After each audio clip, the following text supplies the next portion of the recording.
தெரியாம செய்யும் இந்த தவறுகள் வீட்டின் நேர்மறை ஆற்றலை குறைக்கலாம். முதல்ல, விளக்கு ஏற்றும் திசை. ஆன்மீக மரபுகளின்படி தீபம் கிழக்கு அல்லது வடக்கு நோக்கி எரிவது சிறந்ததாக கருதப்படுகிறது. இரண்டாவதாக, விளக்கில் பயன்படுத்தும் திரி. பழைய கருகிய திரியை மீண்டும் பயன்படுத்தாமல் தினமும் புதிய மற்றும் சுத்தமான திரியை பயன்படுத்துவது நல்லது. மூன்றாவதாக, நெய் தீபத்திற்கும் எண்ணெய் தீபத்திற்கும் தனித்தனி சிறப்பு இருப்பதாக கூறப்படுகிறது.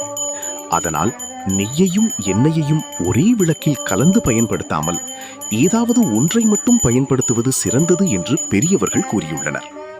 நான்காவதாக, உடைந்த அல்லது கீறல் விழுந்த விளக்குகளில் தீபம் ஏற்றுவதை தவிர்க்க வேண்டும்.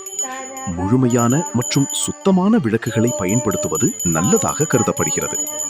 ஐந்தாவதாக, தீபத்தை வெறும் தரையில் நேரடியாக வைக்காமல்